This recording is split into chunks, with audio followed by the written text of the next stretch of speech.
Imagine a man who looks into the sun until his eyes burn, not out of madness, but out of a terrifying necessity to see what lies behind the light in the late 19th century. A lonely German philologist with a mounting migraine and a fractured soul climbed the Swiss Alps and declared the most dangerous truth in human history. God is dead, and we have killed him. This was not a shout of triumph. It was a scream of cosmic terror. Friedrich Nietzsche did not hate religion. He feared the vacuum that would follow its collapse. He saw a future of nihilism, of nuclear wars, and of a world where meaning had been stripped to the bone. He was the man who broke the spine of Western morality and then spent the rest of his life trying to build a bridge to a new kind of humanity who could dance on the edge of the abyss without falling in. Today on Historicon, we walk the path of the most misunderstood mind in history, from the quiet parsonage of his childhood to the final, silent collapse into insanity in Turin. What you are about to hear is not a philosophy. It is an autopsy of the modern soul. The shadow of the mountain is long, and the descent into the abyss begins now. The world of Friedrich Nietzsche begins in a house of whispers and black cloth. Born in 1844 in the small village of recurrence, he was the son of a Lutheran pastor, a man of quiet gravity and deep piety who represented the absolute stability of the old world. But when Friedrich was only 5, he watched the pillars of that world crumble as his father died a slow and agonizing death from a brain ailment. The silence that followed in the house was not peaceful. It was a physical weight that pressed against the young boy's chest. He was raised in a household of women, his mother, his sister. His grandmother. Round the atmosphere was saturated with a suffocating, pious grief that demanded he be the living ghost of his father. He was a brilliant, somber child who was called the little pastor by his peers. Yet inside him, a cold and quiet rebellion was forming. He realized at an age when other children were playing.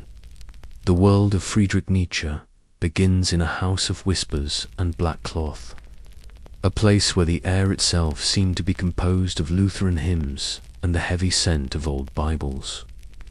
Born in 1844 in the small village of Racken, he was the son of Karl Ludwig Nietzsche, a man of quiet gravity and deep piety who was not merely a father but the absolute, representative of the old world's spiritual stability. The young Friedrich watched his father move with a rhythmic certainty, a man who spoke to God with the confidence of an intimate friend. But when Friedrich was only 5, he watched the pillars of that magnificent architecture crumble as his father was consumed by a slow and agonizing brain ailment. The child witnessed the strong man of God reduced to a helpless, screaming entity, and when the screaming finally stopped, the silence that followed was not a peaceful grace, but a physical weight that pressed against the young boy's chest. He was raised in a household of 5 women, his mother Franziska, his sister Elizabeth, his grandmother, and to Ansand the atmosphere was saturated with a suffocating, pious grief that demanded he be the living ghost of the man who had died. He was a brilliant, somber child who was called the little pastor by his peers because he could read the scriptures with a dramatic intensity that made people weep.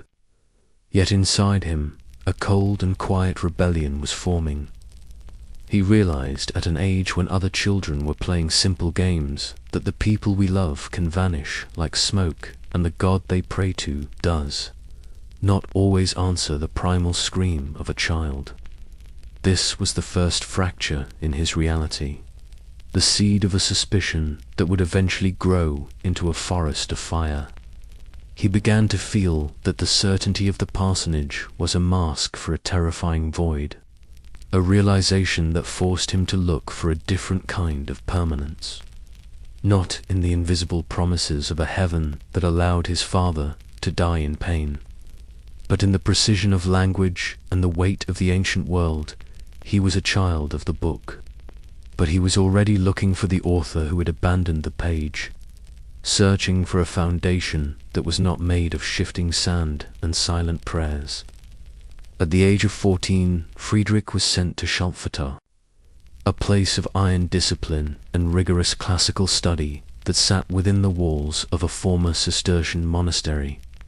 It was an elite forge for the German intellect, where the ghosts of Aeschylus and Sophocles were more alive than the boys who studied them.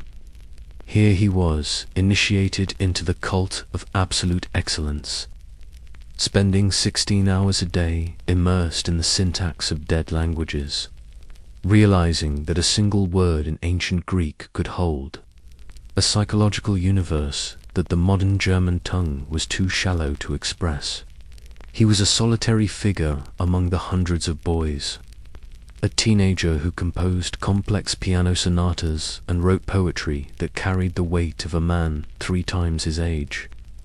His teachers recognized a genius that was both luminous and unsettling, a mind that did not just learn the rules of the classics, but inhabited the very blood and bone of the men who wrote them.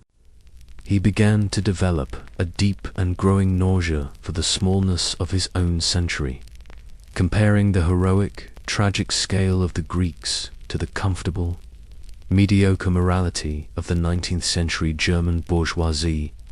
He saw that his contemporaries were living in a decorative world, a civilization that used the classics as ornaments but lacked the raw, dangerous courage to live by them. He was learning that to be great is to be fundamentally lonely, and that to be lonely is to be free of the herd that demands conformity. His education was not a path to a career, but a path to a confrontation with the self. Yet as he mastered the logic of the Greeks, he carried with him a secret sickness, a mounting pressure in his eyes and his brain that suggested his demagogue was growing faster than his body could contain. His brilliance was a fire that was starting to char the walls of the monastery, and he knew that the academic success he was achieving was merely the first layer of a much more dangerous excavation into the nature of existence itself. As a young student in Bonn and Leipzig, Nietzsche entered the world of philology, the forensic science of language, with the intent of becoming a scholar who would map the ancient world with clinical precision. But beneath the technical work of analyzing manuscripts and tracing the roots of verbs, a deeper and more volatile chemistry was at work. He encountered a book in a second-hand shop that would act as a detonator for his entire life. Arthur Schopenhauer's The World as Will and Representation. Schopenhauer told him that the world is not a rational, moral place governed by a loving God, but a blind, irrational, an aimless will that seeks only to survive and consume. This was the hammer that shattered the last remaining glass of his childhood faith. He realized that if there is no God to give the world a destination, then the universe is a chaotic storm of energy, and we are merely the foam on the surface of a dark and indifferent sea. He did not turn to simple despair. He turned to the autopsy. He began to treat human morality and religion as biological symptoms, asking what kind of animal needs to believe in a lie to stay alive. His brilliance was so undeniable that at the age of 24, before he had even written a formal dissertation or received a doctorate, he was appointed as a full professor at the University of Basel. It was an unprecedented leap in the history of German academia, a rise so swift that it felt like a cosmic accident. He stood on the podium of the university as a rising star, the youngest professor of his era. But even as he delivered his inaugural lecture on Homer, he was looking at the exit. He knew that the walls of the university were too narrow and the atmosphere was too sterile for the questions that were beginning to burn in his mind. He was a man who had been trained to study the past, but he was becoming the man who would be forced to invent the future because the present had already begun to rot in his hands. In 1868, Nietzsche met the man who would become his greatest idol, his surrogate father, and eventually his most bitter psychological enemy. Richard Wagner, the composer, was a force of nature. A man who did not merely write music, but who wanted to reshape the entire soul of Germany through the power of myth, blood, and sound. And in Nietzsche, Wagner found a brilliant young philosopher who could provide the intellectual backbone for his cultural revolution. For Nietzsche, Wagner was the Dionysian hero reborn, the man who could break through the cold, rational, and sterile surface of modern 19th century life and tap into the raw, primal energy of existence that the ancient Greeks once celebrated. They spent long, wine-soaked nights at Wagner's villa in Tribschen, overlooking the quiet waters of Lake Lucerne, planning a rebirth of tragedy that would sweep away the mediocrity of the German middle class. Nietzsche was intoxicated, not just by the grand scale of the music, but by the overwhelming sense of belonging to a movement that felt larger than history itself. He saw in Wagner the heroic commander he had searched for in his books, a man who lived with an arrogance that Nietzsche, the shy and sickly professor, could only dream of.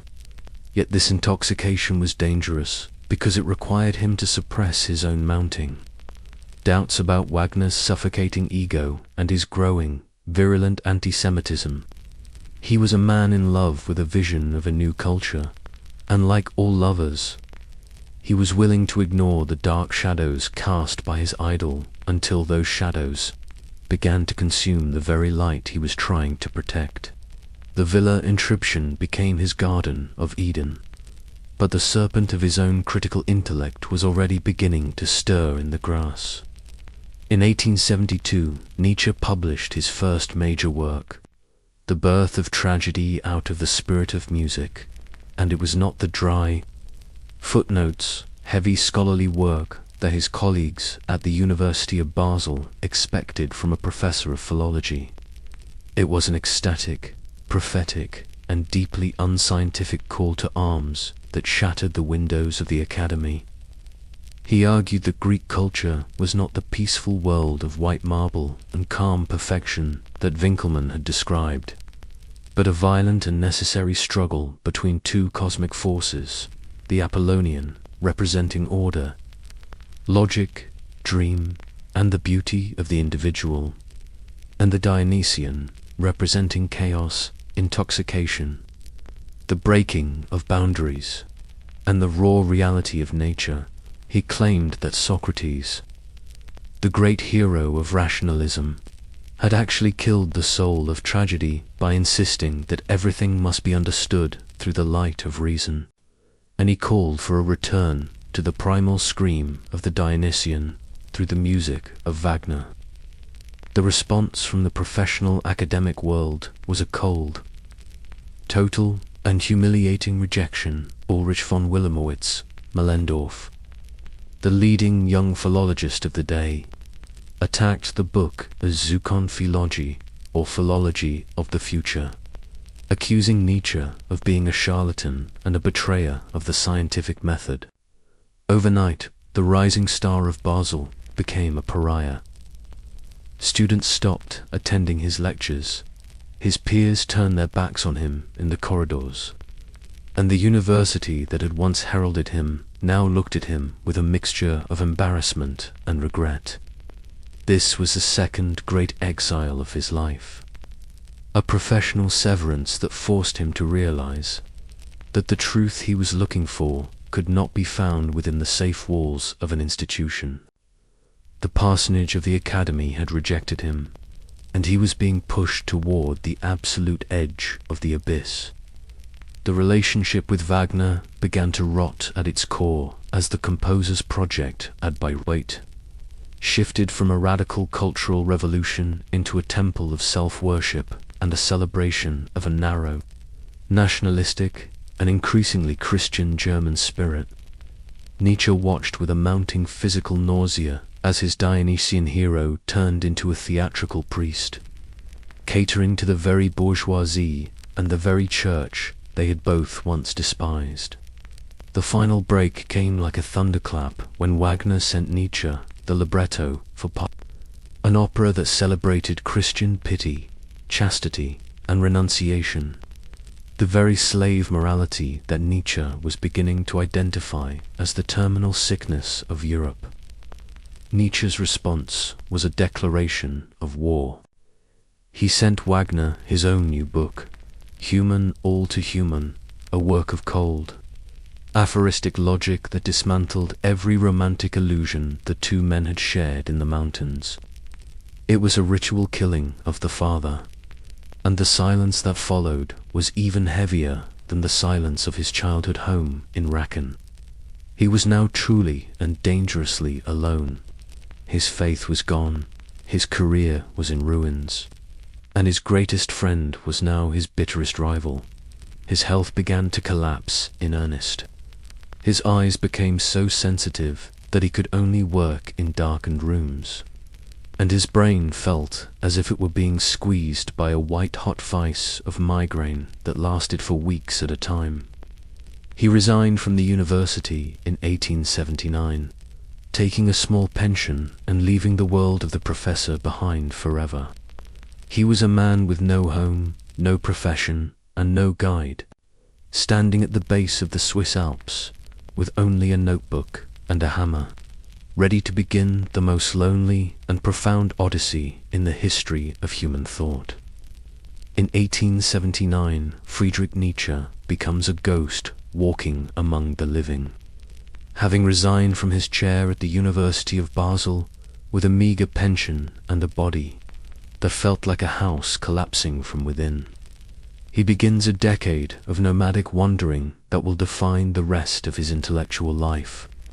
He moves with the seasons like a migratory bird, searching for the precise atmospheric conditions that will allow his brain to function without the crushing weight of a migraine. He spends his summers in the high, thin, and crystalline air of Sils Maria in the Swiss Alps, and his winters in the cold, bright, and unforgiving light of nice Genoa or Turin. He carries his entire universe in a small, battered trunk, a few changes of worn clothes, a mountain of loose leaf paper, and a collection of glass bottles containing opium, chloral hydrate, and potassium bromide to numb the pain that feels like a hot needle perpetually vibrating behind his eyes. He is a man without a fixed address, a citizen of nowhere, living in cheap, drafty boarding houses where the landladies look at him with a mixture of pity for his sickness and suspicion for his silence. Nafsiati tor par, the Ueski Sabs say Bari freedom thee, because he no longer had a social role to play, no reputation to protect, and no pastor's sun mask to wear for the benefit of the academy.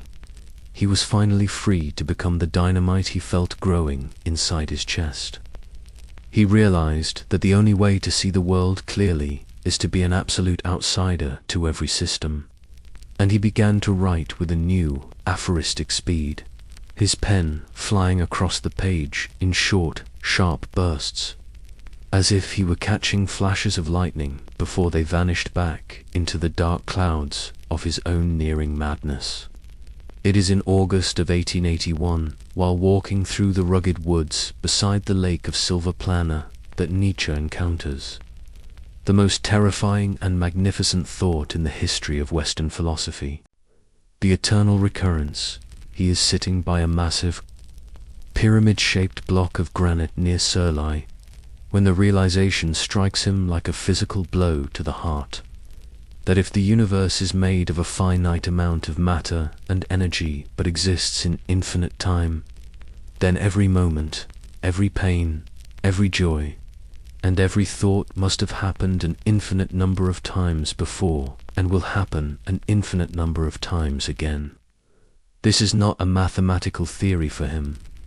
It is a psychological weight designed to test the ultimate strength of the human soul. He asks the world, if a demon were to creep into your loneliest loneliness and tell you that this life as you now live, it must be lived once more and innumerable times more, would you throw yourself down and gnash your teeth? Or would you say to him, you are a god, and never have I heard anything more divine? This becomes his hammer, a tool to separate those who say yes to life from those who are fundamentally broken by the tragedy of existence. He realizes that the only way to endure the thought of the eternal return is to live a life so magnificent and so honest that you would wish for its repetition for all eternity. He is no longer just a critic of human morality. He has become the architect of a new kind of existence, one that does not look to a heaven for meaning but finds its absolute fulfillment in the radical affirmation of the present moment, no matter how much blood or sorrow that moment contains. As he grappled with these cosmic theories in the silence of the peaks, his human life remained a desert of isolation until the arrival of Lou Salome, a 21-year-old Russian intellectual with a mind as sharp, cold, and independent as his own. Nietzsche fell into a psychological trap he thought he had escaped. The desperate desire for a disciple and a companion who could finally understand the complex, dangerous language he was speaking to the future. They formed a holy trinity with their mutual friend, Paul Rie, a relationship that was intellectually explosive but emotionally catastrophic for a man as sensitive as Nietzsche. Lou Salome was not a muse to be possessed or a woman to be domesticated. She was a force of nature who refused to be bound by Nietzsche's romantic expectations or his philosophical loneliness. The famous photograph of her holding a whip while Nietzsche and Rie are harnessed to a cart like beasts of burden is a visual testament to a power dynamic that shattered Nietzsche's heart and his ego simultaneously. When she eventually rejected his proposal of marriage and moved away with Rie, Nietzsche was plunged into a darkness deeper and more personal than any he had known in Basel or Tribschen. He felt betrayed by the one human being who might have saved him from his mountain solitude, and in his rage and grief he retreated further into the high Alps, realizing that his odyssey was destined to be a solo flight toward the sun. The she-wolf had bitten him, and the wound would never fully seal. But from the blood of that heartbreak would grow the most famous and enigmatic character in the history of philosophy, Zarathustra. In 1883, in a burst of creative frenzy that lasted only 10 days and felt more like a spiritual exorcism than a literary act, Nietzsche wrote the first part of Thus Spoke Zarathustra, a book that he believed would eventually replace the Bible as the moral foundation of human values.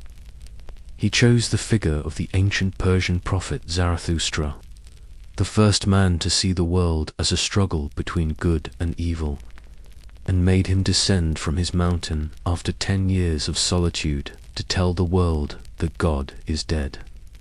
But the world he encountered was not ready to hear the news. The book is written in a language of symbols, metaphors, and poetic fire, designed to bypass the rational, logical mind and speak directly to the will and the blood. Zarathustra speaks of the 3 metamorphoses of the spirit, how the soul must first become a camel to bear the heavy weight of tradition, then a lion to kill the thou shalt of ancient morality, and finally a child, a new beginning and a sacred yes to existence that requires no justification from above. Nietzsche was no longer writing for his contemporaries. He was writing for the ears of the future. He saw himself as a messenger from a distant century, a man standing on a peak, shouting into a canyon where the echoes would take 100 years to return. He poured into this book all of his loneliness, his obsession with the eternal return, and his vision of a humanity that had finally outgrown its need for a shepherd. The central promise of Zarathustra is the Übermensch, a term often translated as the overman, but which Nietzsche intended as a biological, psychological, and spiritual transition for the human species. He famously wrote that man is a rope stretched between the beast and the Übermensch, a rope over an abyss. He realized that without a God to provide a fixed goal or a moral North Star for humanity, we would inevitably descend into the state of the last man, the most contemptible creature who seeks only comfort, security, passive entertainment, and the total avoidance of pain. The ultimate couch potato of the spirit who has lost the ability to dream or to strive. The Übermensch is the antidote to this modern decay. He is the one who has the courage to create his own values, who embraces his own suffering as a creative tool, and who lives with the artistic discipline of a master builder. Nietzsche was not talking about a master race in a political or genetic sense, but about an aristocracy of the spirit, those who have the internal strength to face the absolute meaninglessness of the universe and invent a meaning for themselves. He saw the current state of humanity as a dangerous bridge that must be crossed at all costs, and he warned that those who try to stay in the middle of the rope, clinging to the safety of the herd, will be blown away by the freezing winds of the coming nihilism. When the first parts of Zarathustra were published, the silence from the world was total, heavy, and absolute. Even his few remaining friends, like Franz Overbeck, did not know what to make of the book, finding its tone bombastic, its metaphors incomprehensible, and its energy a frightening sign of a mind starting to fracture under the pressure of its own light. Nietzsche had reached a point where his language was so personal and his vision so vast that he had lost the ability to communicate with his own century entirely. He was forced to pay for the publication of the final parts of the book himself out of his small pension, and only 40 copies were printed, which he distributed like secret letters to a future that he feared might not even exist. Nafsiati Torpar, the Uski, final isolation thee. He was a prophet without a single follower, a man who had predicted the total collapse of Western civilization, but who was ignored by the very people he was desperately trying to warn. He realized that some people are born posthumously, and he accepted his role as the dead author of a living truth that would only be understood when the blood of the 20th century began to flow. He had descended from the mountain to the marketplace, and the marketplace had laughed at him.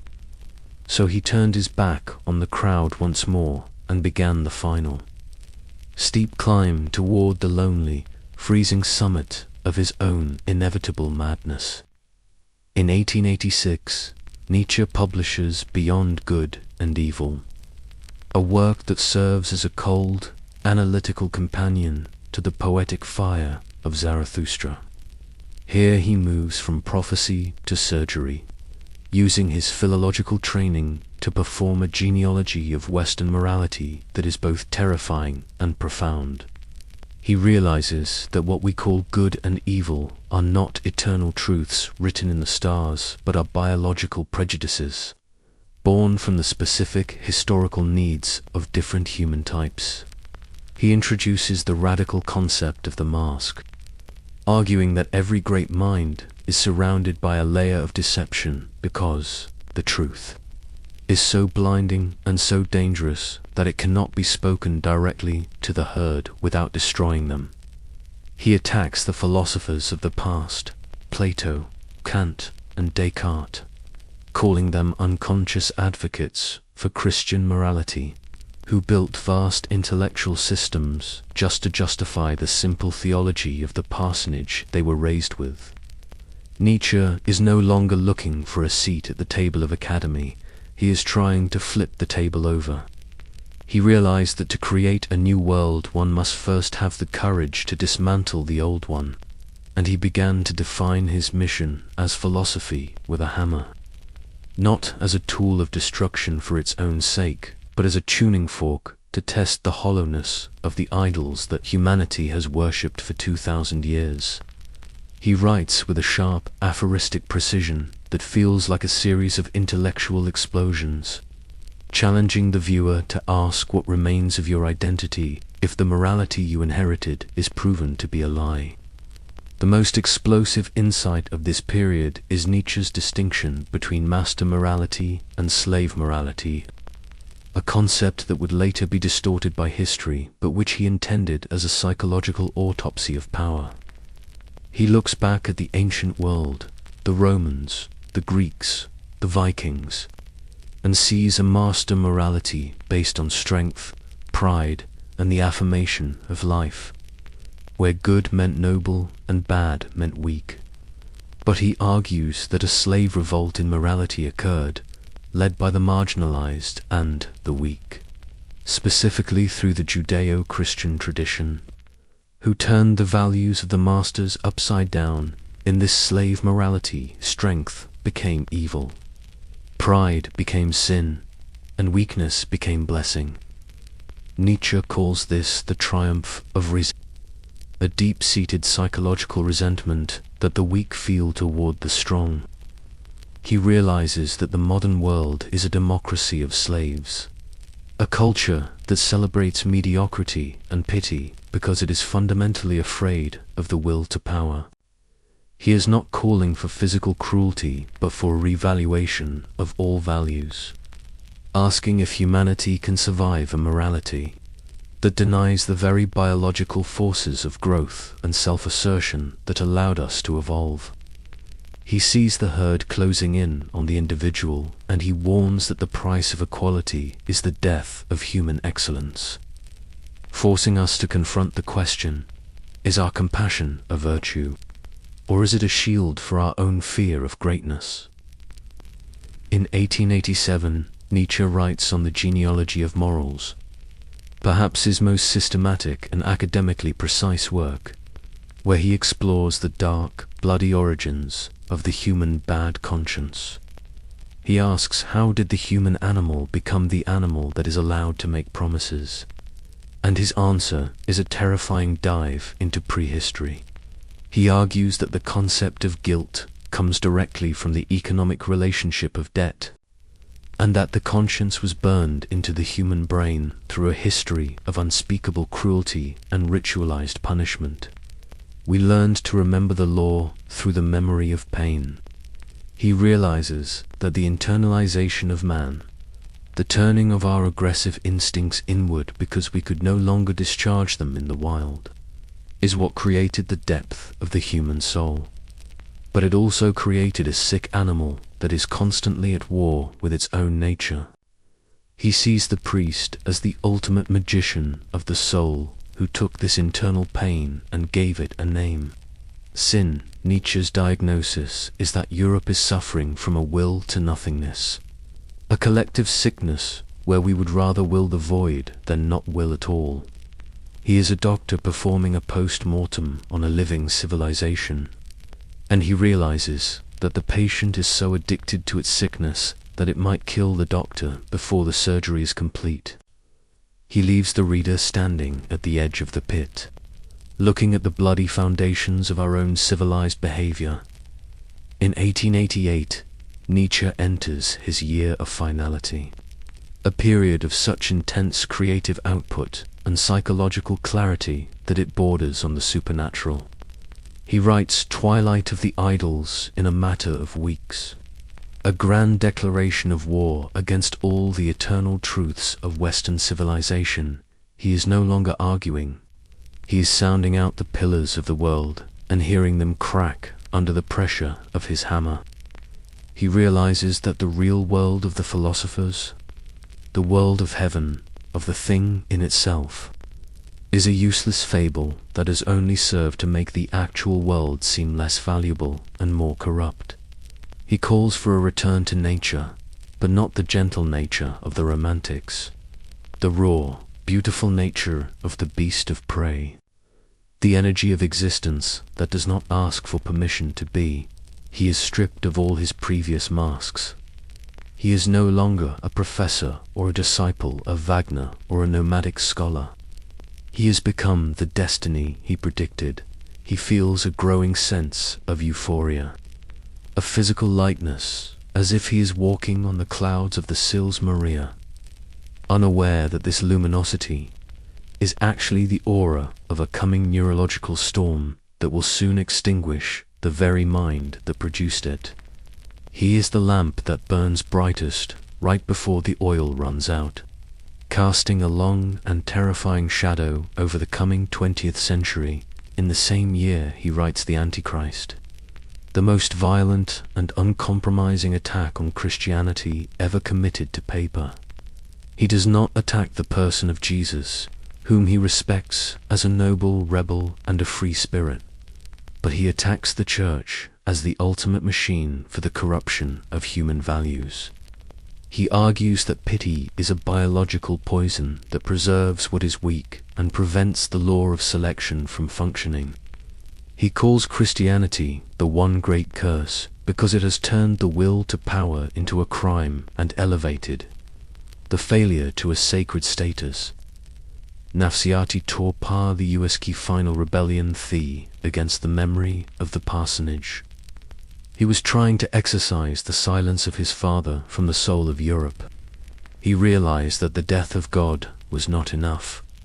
The corpse of God, the residual Christian morality, had to be burned talk, wo dunya, ko mazid, infect nakar sake.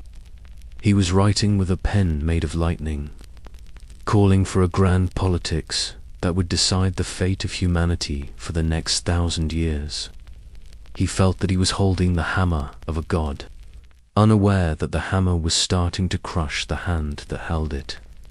He was a man standing in the center of a burning cathedral, declaring that the fire was the only way to see the stars again. The final work of 1888 is Ecce Homo, an autobiography that is both a masterpiece of psychological insight and a terrifying record of a mind reaching the limits of its own tension. He titles his chapters, Why I Am So Wise, Why I Am So Clever, and Why I Write Such Good Books. And while modern readers often see this as a sign of oncoming madness, it can also be seen as the ultimate honesty of a man who has finally realized his own historical significance. He looks back on his life as a series of necessary accidents, realizing that even his migraines and his loneliness were tools for the construction of his vision. He warns his readers, do not mistake me for another. He does not want to be a saint or an idol. He wants to be a dynamite that breaks the history of humanity in two. He senses that he is becoming a posthumous figure, a man who is already dead to his own time, but alive to the future. He ends the book with a question that echoes through the silence of the Alps. Have I been understood? Dionysus versus the crucified. He has reached the summit. The air is thin and the sun is too bright. And as the year 1889 approaches, the silence of the parsonage is about to return in the most final and tragic way imaginable, leaving the world with the image of a man who had become his own myth before the darkness finally descended. In January of 1889, in the sun-drenched square of Turin, the mind of Friedrich Nietzsche finally snaps like a violin, strings stretched beyond its physical limit. He walks out of his lodgings and witnesses a carriage driver brutally whipping an old horse that refuses to move. And in a moment that shatters the hammer of the overman, he collapses into a profound and ancient pity. He runs to the horse, throws his arms around its neck, and weeps for the suffering of all existence before falling, unconscious, onto the cobblestones. This was the absolute and tragic end of his intellectual odyssey. The man who had preached the will to power and the war on pity was defeated by the very emotion he had tried to exercise. Nafsiati tore par the USK final surrender to the animal nature of the world. He was taken back to his room, where he began writing The Madness, letters to friends and royalty, signing them as Dionysus or the Crucified. He claimed to have created the world and to be every criminal and every saint in history. His brain had become a universal mirror that could no longer distinguish between the self and the infinite. The doctor who examined him noted a total loss of cognitive boundaries, and he was transported back to Germany in a state of catatonic grace. He had looked into the abyss for too long, and the abyss had finally claimed its prize. Nietzsche was first taken to a psychiatric clinic in Jena, where the most brilliant mind of the century was reduced to a specimen for medical students to observe. He sat in a dark room, eating with his hands and singing fragments of Wagnerian operas, his eyes, once so piercing, now staring into a void that no philology could map. His mother, Franziska, who had spent years being the target of his philosophical attacks, came to his side with a devotion that proved the slave morality of love was stronger than any manifesto. She took him back to the parsonage at Nürnberg, returning him to the very atmosphere of pious silence he had spent his life trying to escape. He was now a child again, dependent on his mother to wash him, to feed him, and to lead him by the hand. The little pastor of Racken had returned, but without the language that had made him dangerous. He would sit on the porch for hours, watching the sunset over the German fields. A man who had once been dynamite, now reduced to a quiet shadow. He had reached the eternal return in the most literal sense. He had returned to the beginning of his own life, stripped of everything but the biological pulse of survival. When his mother died in 1897, the custody of the living ghost passed to his sister, Elizabeth Faster. Nietzsche, a woman who understood the commercial value of her brother's madness, even if she never understood a word of his philosophy. She moved him to a villa in Weimar and created the Nietzsche Archive, turning his slow decay into a public spectacle. She dressed him in white robes and allowed scholars and tourists to peer into his room to see the great philosopher as if he were a holy relic or a zoo animal. Elizabeth was the ultimate mask of Nietzsche's legacy. She began editing his unpublished notes to fit her own nationalistic and anti-Semitic views, the very ideas Friedrich had despised. She created the book The Will to Power from fragments of his notebooks, rearranging them to suggest a political program he never intended. Nietzsche sat in his chair upstairs, unaware that his name was being hijacked by the very herd he had warned against. He was a prisoner of his own reputation, held captive by a woman who was turning his philosophy of the heights into a morality of the gutter. He was a prophet who could no longer speak while the world began to build a temple of lies over his silent body. On the 25th of August in 1900, as the century he had predicted began to dawn, Friedrich Nietzsche took his final breath. His death was as quiet as his childhood had been, but the vacuum he left behind was colossal. He was buried beside his father in the village of Rackon, closing the circle of the parsonage forever. But the man who was buried was not the man the world would come to know. The world would meet the Nietzsche created by his sister, a distorted caricature of a German nationalist and a proto-fascist. He had died at 55, but he had been intellectually dead for 11 years, a long and agonizing posthumous existence that served as a transition between his life and his myth. He had once written, "Only the day after tomorrow belongs to me." And as he entered the earth, the day after tomorrow was preparing a nightmare that would use his words as its soundtrack. He was finally free from the migraines, from the loneliness, and from the she-wolf of Lou Salome. But his soul was about to be put on trial by a history that was not yet ready to forgive him for the death of its god in the decades following his death. The Nietzsche Archive became a pilgrimage site for the rising.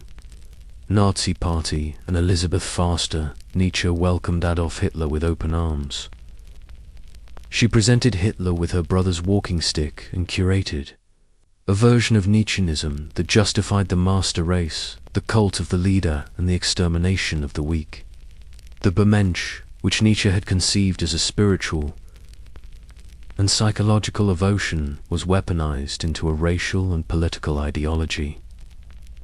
His will to power was misinterpreted as a mandate for military conquest, and his war on pity was used to justify the Holocaust. This was the ultimate and most cruel contrapso of his life, the man who had fled Germany in disgust and who had called for the shooting of all anti-Semites was made the patron saint of the Third Reich. The madman of Turin had predicted a century of grand politics and nuclear nihilism, but he could not have predicted that his own name would be the banner under which the darkness arrived. His notebooks were edited into weapons, and the dynamite he had spoken of was used to blow up the very foundations of human dignity he had hoped to transcend. It took the collapse of the Third Reich and the work of scholars like Walter Kaufmann in the 1950s to begin the autopsy of the autopsy and rescue the real Nietzsche from the Nazi ruble. They revealed a thinker who was anti-nationalist, anti-anti-Semitic, and deeply concerned with the individual's struggle for meaning in a godless world. The existentialists, Sartre, Camus, and de Beauvoir, found in him the first modern human who had the courage to face the absurd without blinking. They realized that his will to power was not about dominating others, but about self-mastery and the artistic creation of the self. He was no longer seen as a Nazi prophet, but as a psychological navigator for a civilization that was still lost in the dark wood of nihilism. He became the father of postmodernity, the man who taught us that facts are precisely what there are, not only interpretations. The world finally began to hear the language of fire he had written in the mountains, realizing that he was not the cause of the 20th century's madness, but the man who had the courage to diagnose it before it began. He was finally being understood, not as a saint, but as a necessary hammer for the construction of a new kind of honesty. Nietzsche's survival into the 21st century is not due to his answers, but to his questions, specifically his radical theory of perspectivism, which declared that there is no view from nowhere and no absolute objective truth. He realized that every truth is actually a specific interpretation of reality, seen through the lens of a particular biological and psychological need, nafsiati tor par, the ache, ac deriaft, thegin, science, religion or logic, ki, bunyadin, ko, healer, karak, dia. He argued that what we call knowledge is merely a set of metaphors, that we have forgotten our metaphors, like coins that have lost their engraving and are now only seen as metal. Dante had mapped a universe of fixed moral geometry, but Nietzsche mapped a universe of fluid and shifting perspectives, where the self is not a single entity, but a social structure of many souls constantly at war with each other. He predicted that the loss of a single grand narrative would lead to a world of endless interpretation, where every group and every individual would fight to impose their will to power as the dominant reality. He was the architect of our modern uncertainty, the man who showed us that we are all living in a house of mirrors, and that the only way to find the door is to stop looking for a final truth and start looking for a functional life. Nietzsche was the first psychologist of the underground, a man who looked beneath the surface of human consciousness into the dark waters of instinct and drive long before Sigmund Freud and Carl Jung. He realized that our conscious thoughts are merely the foam on the deep ocean of the unconscious, and that our rationality is often just a sophisticated way of justifying our animal desires. He explored the chemistry of the emotions, asking why we feel guilt, why we feel pity, and why we fear the dark. He saw that the human soul is a battlefield where the Dionysian impulse for life and the Apollonian impulse for order are in a state of permanent tension. He was not interested in curing the soul, but in expanding it, believing that a healthy mind is one that can integrate its own shadows rather than suppressing them. He taught us that that which does not kill me makes me stronger, a mantra of resilience that transformed modern therapy from a search for comfort into a search for self-overcoming. He was the doctor of civilization who realized that our neuroses are actually the result of being domesticated animals trapped in a morality that is too small for our biological potential. He stood on the edge of the deep sea and told us that we must learn to be good divers if we ever hope to understand why we are always drowning in our own secrets. The most famous of all his autopsies remains the death of God, but the 21st century is only now beginning to understand the full weight of that diagnosis. For Nietzsche, God is dead was not a statement of atheism, but a statement of cultural collapse. He meant that the Christian moral foundation of Western civilization had lost its power to command the human imagination. He realized that you cannot simply remove God and keep the morality that God provided. Once the center is gone, the entire structure must eventually fall into nihilism, the belief that nothing has meaning and nothing matters. He predicted that the vacancy left by God would be filled by political religions, by nationalism, by the worship of the state, and by a consumerist culture of the last man who seek only the happiness of the herd. He saw the shadow of God lingering over us for centuries after the light had gone out, manifesting as a desperate search for absolute certainty in science or ideology. He warned that the 21st century would be the century of grand politics and unprecedented wars, because humanity would no longer have an anchor in the infinite. He was the man who shouted, "The ice is melting," while everyone else was still building houses on the glacier. And as we look at the polarization and the digital nihilism of our own time, we realize that we are still living in the vacuum he mapped in the mountains of Sils Maria. As we reach the final summit of the Odyssey, we find Nietzsche's most difficult and profound lesson. Amor fati, the love of fate. He realized that the only way to escape the spirit of revenge against time and the suffocating nausea of the void is to love everything that has happened and everything that will happen exactly as it is. He wrote that his formula for greatness in a human being is amor fati, that one wants nothing to be different. Not forward, not backward, not in all eternity. This is the ultimate sacred yes of the child in the Metamorphoses. A state of being where we no longer ask for redemption from life because we realize that life is its own redemption. He saw the universe as a labyrinth where every dead end, every tragedy, and every sharp turn is necessary for the construction of the whole. He was a man who lived in a state of constant physical pain and social isolation, yet he reached a point of such profound affirmation that he could bless the very migraines that blinded him. He realized that the will to power is not a desire to control others, but a will to say yes to the most difficult and terrifying aspects of existence. He taught us that the goal of the human journey is not to reach a destination, but to become the master of the path, turning every it was into a "thus I willed it." And in this final alignment of the soul, he found a grace that was more durable than any prayer because it was rooted in the absolute honesty of the abyss. Friedrich Nietzsche once said that some people are born posthumously in his own afterlife, has proven him right beyond even his own imagination. He is the most cited, the most analyzed, and the most dangerous philosopher in the modern world because he refuses to provide a comfortable answer. He is the father of postmodernity, the grandfather of existentialism, and the secret inspiration for artists, novelists, and revolutionaries who seek to break the old tables of values.